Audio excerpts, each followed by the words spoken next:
Student, so now we will start with the next disease, that is the pneumonia. Pneumonia is an inflammatory condition of the lungs or the alveoli of the lungs, and it is caused by a variety of pathogens which can be viruses like influenza virus, adenovirus, para-influenza virus, and respiratory syncytial virus, that is RSV, or it can be caused because of the bacteria like Streptococcus pneumoniae or fungal pathogens like Pneumocystis jirovecii and Pneumonia cystis carinii. Pneumonia can also be caused by chemical burns or physical injuries to the lung. Okay, म्हणजे pneumonia आता आपण बघणार आहोत. हा एक inflammatory conditions आहेत लंग्सची किंवा लंग्सच्या अल्व्हेओलायची, आणि तो वेगवेगळ्या पॅथोजन्सनी होऊ शकतो, जसं व्हायरस, बॅक्टेरिया किंवा फंगसनी होऊ शकतो. सो व्हायरसेस असतील जसं influenza virus, adenovirus, para influenza virus आणि रेस्पिरेटरी सिंटिशियल व्हायरस, किंवा बॅक्टेरिया जसं स्ट्रेप्टोकोकस न्यूमोनी, किंवा फंगल पॅथोजन्स जसे निमोनोसिस्टिस जिरोवेसी आणि निमोनिसिस्टिस कॅरिनी. निमोनिया हा आजार आपल्या लंग्समध्ये फिजिकल इंजुरी किंवा केमिकल बर्न्सने पण होऊ शकतो. Now we will see the signs and symptoms. Cough which produces yellow और greenish sputum or the bulgum, then high fever, shortness of breath, that is dyspnea, then chest pain during deep breath or coughing, then loss of appetite, fatigue, headaches, vomiting, joint pains and muscle ache. Okay, so signs and symptoms काय असतील? खोकला असेल आणि त्यावेळेला कफ produce होईल जो green किंवा yellow कलरचा असेल. देन त्या व्यक्तीला टेम्परेचर हाय असेल, त्या माणसाला शॉर्ट ऑफ ब्रेथ होईल किंवा श्वास बंद होईल मध्ये, त्या कंडिशनला आपण डायस्पिनिया म्हणतो. जेव्हा खोकला येईल किंवा जेव्हा जोराची डीप ब्रेथ घेईल ती व्यक्ती, त्यावेळेला त्याच्या छातीत दुखू शकतं, जेवण जाणार नाही किंवा जात नाही अशा लोकांमध्ये. फॅटिग म्हणजे चक्कर असेल, हेडेक असेल, देन उलट्या होऊ शकतात, जॉईंट पेन असू शकतं आणि मसल्स दुखू शकतात. Now we will see the mode of transmission. Pneumonia is mostly transmitted by direct person to person contact. It can also spread via droplets which are released by the infected person or even by using shared clothes and utensils. आता हा जो pneumonia आहे एका पर्सनपासून दुसऱ्या पर्सनपर्यंत येऊ शकतो direct कॉन्टॅक्टने, किंवा ज्या व्यक्तीला निमोनिया झालेला आहे तो जेव्हा खोकतो तेव्हा त्याच्या थुंकीतून जे बारीक कण बाहेर येतात ते, किंवा त्याच्या वस्तू जसे क्लोथ्स आणि त्याचे कपडे किंवा भांडी जर आपण शेअर केली तरीसुद्धा एकमेकांपासून त्याची लागण होऊ शकते. Now we will see the diagnosis and the treatment. Now the treatment depends upon the pathogens which can lead to the disease. For bacterial pneumonia, antibiotics like benzyl penicillin, ampicillin and chloramphenicol are effective. Okay, so जी ट्रीटमेंटची course आहे ती कुठल्या पॅथोजननी pneumonia झाला आहे त्यावर अवलंबून असतं. बॅक्टेरियामुळे जर निमोनिया झाला असेल तर बेन्झाईल पेनिसिलिन, ॲम्पिसिलिन आणि क्लोराम्फेनिकॉल ह्या अँटीबायोटिक्स इफेक्टिव्ह आहेत. सो बघा, डिफरंट निमोनियाचे जे इन्फेक्शियस एजंट्स आहेत ते दाखवले आहेत. सो हा पहिला आहे ॲडिनोव्हायरस, त्याच्यानंतर आहे लिजनेला निमोलोफिलिया, हा बॅक्टेरिया आहे. मग स्ट्रेप्टोकोकस निमोनी, हा स्पेरिकल बॅक्टेरिया आहे, आणि जो मोल्ड ॲस्परजिलस त्याच्यानी जो इन्फेक्शन होतं निमोनियाचं त्याचं पण चित्र आपल्याला दाखवलं आहे. Now how you can prevent and control the pneumonia. Vaccination is very important in prevention of pneumonia in both adults and children. Vaccines against Haemophilus influenzae and Streptococcus pneumonia in the first years of life help greatly to reduce the chances of causing pneumonia. म्हणजेच vaccination खूप important आहे चिल्ड्रनमध्ये आणि ॲडल्ट्समध्ये. आणि Haemophilus influenza आणि Streptococcus pneumoniae यांच्या against vaccines जर वयाच्या पहिल्या वर्षी जर घेतले तर त्याने निमोनियाचे चान्सेस खूप रेड्यूस व्हायची शक्यता आहे. Now you have to find out from the internet other modes of infection by which a pathogen spreads from person to person. Now we will come to the next disease, that is the common cold, म्हणजे सर्दी.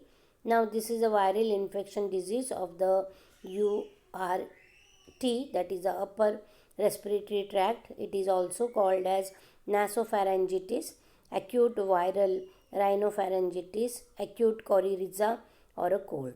आता common cold म्हणजे सर्दी हा एक viral इन्फेक्शननी होणारा आजार आहे आणि हा आपल्या रेस्पिरेटरी ट्रॅकचा जो अपर भाग आहे त्याला इन्फेक्ट करतो. याला नॅसोफॅरेंजिटिस किंवा ॲक्यूट व्हायरल रायनोफॅरेंजिटिस किंवा ॲक्यूट कॉरिझा किंवा कोल्ड म्हटलं जातं. Now this is caused by group of viruses which are known as rhino viruses और कोरोना व्हायरसेस. सो हा जो कॉमन कोल्ड आहे एक व्हायरसेसच्या ग्रुप ज्याला आपण रायनो व्हायरस किंवा कोरोना व्हायरसेस आहे त्यामुळे होतो. बघा, हा कोरोना व्हायरस हा शब्द लॉंग बॅक खूप वर्षापासून आपल्या पुस्तकात आहे, पण कोरोना व्हायरसचे जे आजार होते ज्यांनी त्या व्हायरसने जे आजार होते ते आता 2009पासून सुरू झालेले आहेत. याच्या आधी आपल्याला एवढ्या प्रमाणात माहिती होत नव्हतं. Now we will see the signs and symptoms. cough, sore throat, running nose and fever, then nasal congestion, sneezing, conjunctivitis, that is the red eyes, then muscle rashes, fatigue, headache, shivering and loss of appetite. आता याचे symptoms काय असतील? खोकला असेल, घशात खवखव असेल, मग नाकातून पाणी येत असेल आणि ताप असेल, तर मग नाक ब्लॉक होईल, नंतर शिंका येतील, डोळे लाल होतील म्हणजेच कंजक्टिव्हिटाईस म्हणतो आपण त्याला, आणि मसलवर रॅशेस येऊ शकतात, फॅटिग येतो म्हणजे चक्कर येते, हेडेक असू शकतो त्या माणसाला, त्या व्यक्तीला, थंडी भरून येईल आणि जेवण जाणार नाही, ही त्यांची लक्षणं असू शकतं. Now we will see the prevention and control.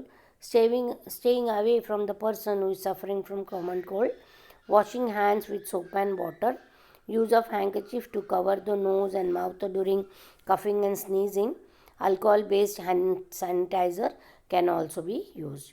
आता ते होऊ नये किंवा कंट्रोल करण्यासाठी आपण काय करू शकतो? ज्या व्यक्तीला कॉमन कोल्ड झाला आहे अशा व्यक्तींपासून लांब राहणे, आपले हात साबण आणि पाण्याने स्वच्छ धुणे, जेव्हा आपल्याला खोकला येतो किंवा शिंक येते त्यावेळेला आपण आपलं नाक आणि तोंड कर्चिफने म्हणजे रुमालांनी कवर करावं आणि अल्कोहोल बेस हँड सॅनिटायझर वापरून आपले हात आपण सॅनिटाईज करावे. Now can you tell us why do we suffer from common cold repeatedly in our life but other viral diseases like influenza और स्मॉलपॉक्स ओनली वन्स. म्हणजे असा प्रश्न आहे की कॉमन कोल्ड जो सर्दी आहे ती आपल्याला लाईफमध्ये वारंवार होते, पण दुसरे जे व्हायरल डिझीसेस जसं स्मॉलपॉक्स आणि इन्फ्लुएन्झा हा आपल्याला एकदाच का होतो. Okay. Now the next disease is the ringworm और the dermatophytosis. Okay. Now this is the fungal infection of the skin caused by many fungal species belonging to the genera Trichophyton and Mycosporium. Okay. Now this fungus, they feed on the keratin in the skin, hair and the nails. Now the signs and symptoms are the infected skin shows enlarged red ring caused due to the ringworm, appearance of dry scaly lesions on various parts of the body. These red patches cause intense itching. Then infection to the nails is termed as onychomycosis, in which the nails become thick and discolored and disfigured. Then athlete's foot is the fungal infection that usually begins in between the toes. म्हणजे ringworm किंवा डर्मॅटोफायटॉसिस हा एक स्किनचं fungal infection आहे जे fungal species ज्या ट्रायकोफायटॉन आणि मायक्रोस्पोरियम या जनराच्या आहेत त्याच्यामुळे होतं. हे जे फंगस आहे ते स्किन, हेअर आणि नेल्सवरचं जे कॅराटिन आहे त्याच्यावर जगतात किंवा ते खातात. आता आपण सिम्पटम्स बघूया. स्किनवर जिथे इन्फेक्शन झाले त्या स्किनवर रेड कलरच्या रिंगसारखे वर आलेले आपल्याला रिंगसारखे पॅचेस दिसतात आणि या रिंगवर्ममुळे हे झालेलं असतं. जी स्किन आहे ती ड्राय होते, स्केली होते आणि तिथे जी जखम आहे ती या इन्फेक्शनच्या ठिकाणी दिसून येते आणि या रेड पॅचेसला खूप खाज येते. जर नेल्सला इन्फेक्शन झालं तर त्याला आपण ऑन्कोमायकॉसिस म्हणतो, ज्यामध्ये नेल्स थिक होतात, त्यांचा कलर बदलतो आणि त्यांचा शेप पण बदलतो. ॲथलीट्स फूट हा एक फंगल इन्फेक्शन आहे जे पायाच्या बोटांच्या मध्ये होतं. Then the mode of transmission. Ringworm is transmitted or it spreads by sharing of clothes, coat of infected persons, etc. Close contact with infected person is another mode of infection. म्हणजे ringworm, जर ज्या व्यक्तीला ringworm झालं आहे त्याचे आपण कपडे वापरले, त्याचा कंगवा वापरला तर एकमेकांपासून लागण होऊ शकतं. जो हा इन्फेक्टेड पर्सन आहे त्याच्या जर क्लोज कॉन्टॅक्टमध्ये जर आपण आलो तर दुसऱ्या व्यक्तीला इन्फेक्शन व्हायचे चान्सेस आहेत. Now diagnosis and treatment. Diagnosis is by physical examination and treatment use of drugs like nystatin, fluconazole आणि intraconazole. ओके, सो डायग्नोसिस ही फिजिकल एक्झामिनेशननी केलं जातं आणि ट्रीटमेंटमध्ये ड्रग्स जसे स्टॅटिन, देन फ्लुकोनाझॉल आणि इट्राकोनाझॉल हे वापरून केली जाते. Okay, now we will see the prevention and control. Avoid close contact, sharing of clothes, so sports equipment and washing clothes in hot water with fungicidal soap may help to destroy the fungal pathogen. म्हणजे prevention आणि control कसं करायचं? Close contact अशा व्यक्तीपासून लांब राहायचं आपण, त्यांचे कपडे वापरू नये, त्यांचे स्पोर्ट्सच्या जे इक्विपमेंट्स आहेत म्हणजे सॉक्स, शूज ते वापरू नयेत. कपडे गरम पाण्यामध्ये फंगिसिडल सोपनी धुवावेत जेणेकरून ते फंगल पॅथोजन डिस्ट्रॉय होऊ शकतो. बघा आता हा जो फंगस आहे, या रिंगवर्म जो फंगस आहे तो डेड टिश्यूज जो स्किनचा आहे त्याच्यावर राहतो आणि जर आपण त्याचं मायक्रोस्कोपिक एक्झामिनेशन केलं तर फंगल जे हायपे आहेत, ओके, आणि याच्यामुळे हा आजार होतो. Okay, so we will start with the dengue afterwards.